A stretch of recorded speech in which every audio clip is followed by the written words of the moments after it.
Hi Aries! Kamusta? Welcome back to Pinay Angel Tarot. This is your July kapalaran para sa mga Aries General Love Reading. Tingnan natin ang mga energies connected sa iyo ngayon. Kuha muna tayo ng unang mga cards or mga mensahe. Okay, so enlightenment. With enlightenment, there is no separation. We recognize that we are one with the divine.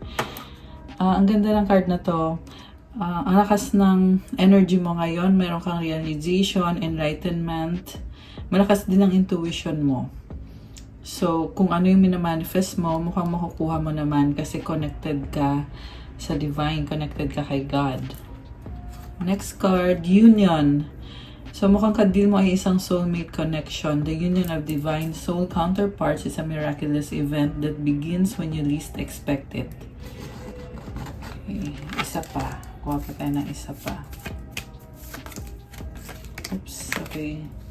Telepathic, close soul connections are harmoniously synchronized, creating moments of telepathy. So, nababasa mo yung isip ng taong ka-deal mo. Okay. Ang moon card mo naman, nothing will come of this situation. Void of course, moon. Naging stagnant ang isang situation. Pero guys, nagbabago naman yan eh. Hindi porket nag-stagnant na yan, eh wala nang mangyayari. Kasi depende pa rin yan sa gagawin mo. Okay? So, huwag kang sumuko. So, tingnan natin from the tarot. Anong unang card para kay Aries? Pa-like po ng video natin and subscribe kung bago po kayo sa channel. Hit the notification bell. Okay, Aries. Queen of Pentacles. Very practical and confident. Parang dumating ka na sa point na kayang-kaya mo sarili mo. Hindi mo kailangan ng kahit na sino. Although sa relationship naman, ang hinahanap mo ay yung talagang pang long term. Yung taong, alam mo, very matulungin ka kasi. Matulungin ka kaya na-attack mo din yung taong nangangailangan ng tulong. Very practical ng energy mo ngayon. Mukhang meron kang achievement sa career or sa finances and stability. Okay, next card. Knight of Cups. So, ito na nga, kakasabi ko lang, na-attract mo yung taong nangangailangan din ng tulong.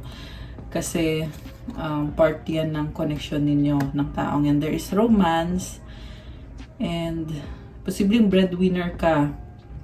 Okay, tingnan natin next card. Temperance, nag-a-adjust ka. So, kaya mo ginagawa yan, kaya mo tinutulungan yung taong yan kasi gusto mo din talaga na sumama siya sa'yo at magtagal yung connection nyo. Sa bottom of the deck, Chariot, wow. Mabilis na energy, napaka-strong mo ngayon. Ipupush mo kung ano yung magpapasaya sa'yo, kung anong calling ni universe sa'yo. Binabalanse mo, kita mo yung dalawang horse. It symbolizes determination, black and white, meaning balance between your inner self and your outer. Okay, Queen of Wands. Ang lakas ng confidence mo, makukuha mo itong tinatry mo ma-achieve na goal, Four of Swords. On the process of healing ka ngayon, kaya mo ginagawa yan kasi hinihil mo ang sarili mo. Okay. Next card mo, Judgment. So, Judgment and the Four of Cups. Pagbabago kasi parang hindi ka masaya. Bakit hindi masaya si Aries? Justice. Gusto mo ipaglaban kung ano ang fair, kung ano ang tama, kung anong totoo. Strong ka eh. Pero, nagtitiis ka, pero, syempre, hindi naman forever na magtitiis si Aries. May hangganan din yung patience ni Aries. And, ang nakita ko dito, gusto mo nang baguhin yung sitwasyon para maging fair sa sarili mo. Okay, bakit? Ano bang nangyari? Tingnan natin. Ano bang nangyari? Four of Wands. So, merong commitment. Okay naman, balance, masaya. Emperor.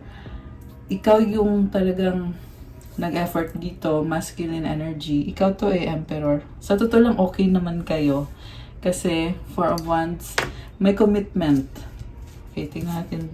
Sumisigit tong card na to eh. So, kunin na natin. Ten of Pentacles. Provider ka. And, ikaw din yung, kumbaga sa'yo talaga, yung mga malalaking desisyon sa'yo nang gagaling. Ikaw yung gumagawa. Ikaw yung dominante. Overall, there is happiness. Pero may isa ka pang wini-wish na yun yung hindi mo pa nakukuha. So, kung bakit hindi ka masaya, parang hindi ka kontento sa pinapakita ng person mo sa'yo. Kasi, alam mo sa sarili mo na higit pa dyan yung kaya mo ibigay. So, bakit hindi i-match ng person mo or hindi ibalik sa'yo kung ano din yung binibigay mo. Kasi si Nine of Cups, meron kang something pa na wini-wish dito eh. Okay ka naman. Siguro, kailangan mo din i-appreciate na okay naman itong connection na to. Minsan kasi guys, dahil sa napakataas ng standards, hindi mo na na-appreciate na, ay okay pala, mahal pala ako ng taong to. Masaya pala kami. Okay. Sandali lang mag-ilaw tayo. Parang na-realize ko, medyo madilim. Ayan. Okay, next card. Ito sumisilip. King of Wands. Posible nagkaroon kayo ng conflict. Medyo mataas ang pride mo. Magician, nalilito ka. Pero, ikaw pa ngayon yung nakikisama. So, siguro na-judge ka ng person na to sa pagiging ma-pride mo or mataas na standards mo. Kaya ngayon, feeling mo, ikaw pa yung kailangan magbigay. Alam mo yun, ikaw pa dapat yung mahaba ang pasensya. Strength. Tinitiis mo eh. Hindi ka na nagrereklamo, tahimik ka na lang. Okay. So, ano bang ginawa ng taong yan na hindi mo or ayaw mo or hindi mo nagustuhan? Teka, sumisilip to. Two of Pentacles. Pabago-bago yung person mo eh. Ayan, kaya hindi ka masaya. So, kuha tayo ulit ng card. Ano ba tong ginawa ng person mo? Four of Pentacles. Masyado siyang focus sa sarili niya. Parang selfish. Okay. Kita mo nakahug siya sa mga coins niya. And ayaw niyang mag-risk. May ugali itong person na to na 50-50. Very practical din naman. May mga fears kasi itong person na ka-deal mo, Aries. Kaya, nagtataka ko kung bakit. Kung bakit, parang palagi na lang siya. Five of Wands. Nagtatry naman siya. Pero, every time na mag-try siya, mukhang nagkakagulo kayo, nagkaka-conflict, magkaiba kayo. Marami ding tao sa paligid ng person mo. Kaya, isa pa yan sa mga challenges na hinaharap ng ka-deal mo. Ayan, kaya din pala juggling siya or pabago-bago. Ini-enjoy naman niya yung life niya, pero ang daming nangyayari. Ayan. Daming ganap si person mo. Page of Pentacles, parang gusto mag-sorry, nakakurious siya sa'yo. Page of Swords, Three of Cups. So, meron ako nakita dito, friendship, celebration, nag-uusap, okay, pero parang magaan lang. So, ano pa ba ang misunderstanding between dito kay Aries at sa person niya? Five of Pentacles. Oh my goodness. So, gusto niyo nang tapusin yung misunderstanding ninyo. May nang iwan dito, ikaw man o siya yung nang iwan. Nasaktan ka, gusto mo ng bagong simula. Ace of Cups. Gusto mo nang magkaroon ng peace of mind. Medyo mabigat din tong mga nangyari, pero temporary lang naman. So, siguro may mga stress talaga, pero after ng stress na yan, nababago naman eh. Laging merong bagong simula. Siguro mag-focus ka doon, Aries, sa bagong simula. Nag-a-adjust ka, and medyo na-overwhelm ka nga lang. Okay. Kaya ka nagsa-struggle eh, na-overwhelm. The Devil, ayan, speaking, may stress, Two of Swords. Na-attach ka na din sa kanya. Pero nagdadalang isip ka, may mga bagay na tinatago mo dito. Eight of Pentacles. Mas pinipili mo mag-focus sa trabaho mo, sa sarili mo, kasi sobra kang nasi-stress at nagdadalang isip ka. May mga fears ka eh. Huwag lang magpapadala sa mga fears mo. Focus lang sa work mo. Kasi,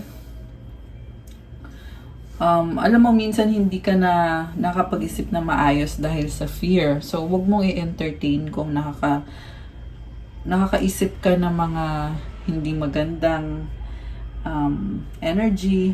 Alam mo yon, minsan kasi dumadaan talaga yon, hindi lang minsan, madalas. Dumadaan talaga sa isip mo yon na nakaka-feel ka ng pressure, stress, pero wag mo siyang i-entertain. Okay? Yan lang yung ma-advise ko dito. Sa totoo lang, gusto mo nga mag-isa eh. Gusto mo focus ka sa work mo. Hinihintay mo pa rin. So, siguro, naiinip ka na. Naiinip ka na kakahintay. Ayan. Pero mas gusto mo yung may sarili kang mundo. Ngayon. Okay. 5 of Cups, 8 of Wands. So, nanghihinayang, missed opportunity. Pero magbabago naman yan. There is communication or travel. Strong energy. So, ayan. Mag-uusap-usap. The Hanged Man and 7 of Pentacles. So, chine-check mo yung progress mo ngayon, 7 of Wands. Gusto mo pa rin talagang mag-isa ka. Mukhang meron kami na manifest sa finances mo. The Star. Nakukuha mo naman. Kailangan lang mag-focus sa sarili. The Hermit. Kaya din, nakita ko sa'yo dito, may ano ka talaga. May sarili kang mundo. Umuulit lang guys eh. And kaya mo naman ginagawa yan kasi yun na nga, focus ka sa gusto mo mangyari sa buhay mo. Na tingin mo wala ding makakatulong sa'yo kundi ang sarili mo lang. Ayan. 6 of Swords, you're trying to think positive. Ayan, good news yan. Pero nahirapan ka pa rin. Wow, the universe. Endings and new beginnings, 8 of Swords. Alam mo, sunod-sunod na pagbabago yung nakikita ko dito. And, hindi rin maalis sa'yo maka-feel ng fear. 6 of Pentacles, Knight of Pentacles. Meron kang matagal ng tinutulungan na hinihintay mo, na hindi maalis sa isip mo. Baka may utang sa'yo. May kasunduan kayo dito. Natuto ka na parang kinakat mo na yung connection sa taong yan na hindi naman din ibinalik sa'yo yung tulong na binigay mo. Yung nga lang napapaisip ka, nag-aalala ka dito, kasi kailangan mo yung bagong simula. So, posibleng connected sa pera. Ayan, kita mo may hawak siyang coin or pentacle. So, 8 of Cups, 10 of Swords. So, yung hinihintay mo ngayon, nakikita ko, tinalikuran mo at magpo-focus ka na lang sa kung anong meron sa harap mo. Wala kang magagawa kung ayaw kang tulungan ng taong yan. So, don't get me wrong. Posibleng yan yung person na kadil mo. Posible ding ibang tao. Posibleng kaibigan, pamilya, kasama sa trabaho. This can be anyone. So, 3 of Pentacles, the Empress. Merong partnership. Maganda naman, may blessing. 6 of Cups. May energy ng bata. May energy din. Baka memories yan. Or baka mother. Ayan. Posibleng mother din itong si Empress. So, mukhang magiging successful itong partnership na to. Kasi, andito si 9 of Wands. You are very strong and palaban. Knight of Swords. Knight of Wands. May mga frustration ka rin eh. Ayan. 2 of Wands, waiting. Tinitiis mo yung burden. King of Cups and the 10 of Wands. Pero may bagong opportunity. Page of Wands, the Fool, the Death card, and the Wheel of Fortune. Alam mo, sunod-sunod na pagbabago. Ayan. Which is nasabi ko na kanina, pero umulit siya ngayon. This time, ang nakita kong pagbabago is malaki. Okay? Kasi mga major arcana cards na to eh. The Fool, the Death card, and the Wheel of Fortune. So, may nakita ko dito maghihiwalay, mas pipiliin mong mag-isa. Kasi dahil nga sa mga frustration na nangyari sa'yo. Ito ka, mag-isa ka dito. Pero bakit mahal mo pa rin siya? Oh my gosh. Pabalik-balik ka dito, oh. Ngayon nakikita ko naman na magdidesisyon ka ulit at bibigyan mo ng bagong simula itong connection na to. Andito yung the High Priestess and the Lovers and the Sun. Tahimik ka na lang hindi ka nagre-reklamo. Posibleng twin flame mo yan or soulmate. Andito yung the Lovers. Siya kasi yung happiness mo. Unang card dito is Ten of Cups. Okay.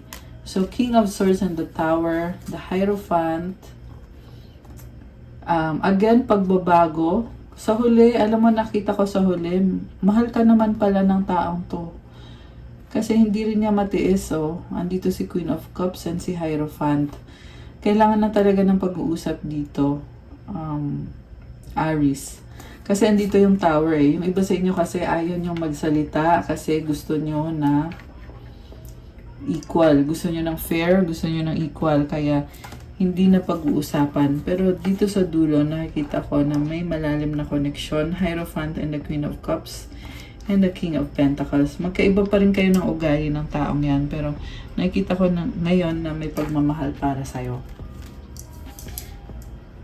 Anong mga energies connected sa minamanifest ni Aries ngayon? Tingnan natin. Kuha tayo ng tatlong cards. 1, 2, okay, 3. Queen of Elixirs, the Moon, and Fortuna. Wow! Ang lakas na confidence mo. Malakas din ang intuition mo. Babaguhin mo yung sitwasyon mo. Andito yung Fortuna card sa dulo. Ang lalim ng pagmamahal dito, guys. And nakita ko din dito na medyo nakaka-overwhelm yung emosyon mo. Kaya babaguhin mo at i-manifest mo na magkaroon ng solid foundation itong connection nyo. So, sinabi ko na kanina to na hawak mo talaga kung ano yung mangyayari sa inyo ng taong yan. Depende sa gagawin mo. Itong Fortuna card, equivalent sa Wheel of Fortune yan pero merong infinity symbol. Ibig sabihin ng infinity is manifesting. Ibig sabihin, ipupush mo, ilalaban mo talaga. Kasi si universe sumasagot naman kapag ginawa mo yung part mo. Ibibigay din yan ni universe para sa'yo. Ano ang mga gustong sabihin ng person mo sa'yo ngayon? Ano mga gustong sabihin ng person mo? I know that I crossed the line with you. Ayan. So, alam daw niya na nagkamali siya. I regret lying to you. I left you before you could leave me. Medyo dramatic yung mga nangyari. I'm so attracted to you. Pero strong yung attraction I know I must have messed up everything. It's time for me to heal now. So, on the process of healing yung person mo, kaya siguro nagkakaroon ng delays sa relationship niyo kasi nag-heal itong person na to. Ibig sabihin, kailangan ng patience and understanding. Kung mahal mo naman yung taong yan, ibigay mo sa kanya yung healing na kailangan niya. Yung time para mag-grow siya, para lumakas ang confidence niya, and para eventually, may pakita din niya sa'yo na match kayong dalawa, na okay kayong dalawa. Okay. I miss you. Oh my gosh, na-miss ka niya. Okay. Isa pa. Mensahe galing sa person ni Aries. Think positive. Wow. So, parang siya yung nagsasabi sa'yo nito na Aries, think positive. Huwag kang mag-alala. Or huwag masyadong mag-alala. You make me happy. Ang sweet naman. I feel like sobrang sweet itong person sa'yo. Person mo. Sweet siya sa'yo. Anong advice para sa mga Aries? Health. Okay, maliban sa health. Kuha tayo ulit. Okay. Striving. Okay, ito. Isa pa. Aging. So, alagaan at mahalin mo ang sarili mo. Yung katawan mo, alagaan mo. striving, eventually the individual ego's drive to make things happen falls away, replaced with a relaxed, trusting openness to answers as they arise. Thank you, Divine, for letting me move with the flow. Alam mo, Aris, ang daming blessings na a-attract mo. Basta go with the flow ka lang. Huwag masyadong pairalin yung ego or yung pride. 'Di ba? Sabi naman dito natatanggal na unti-unti yung pride mo or yung ego mo. Magtiwala daw, buksan ang sarili kasi merong mga kasagutan sa bawat sitwasyon na hinaharap mo. And again, go with the flow kasi ginagabayan ka naman ni God at ng universe. Aging, I'm one with unlimited love beyond all seeming restrictions of age. I'm filled with joy, energy, and beauty, a vessel for the divine Shakti. Alam mo, ibig sabihin nito, Aris, you are very strong.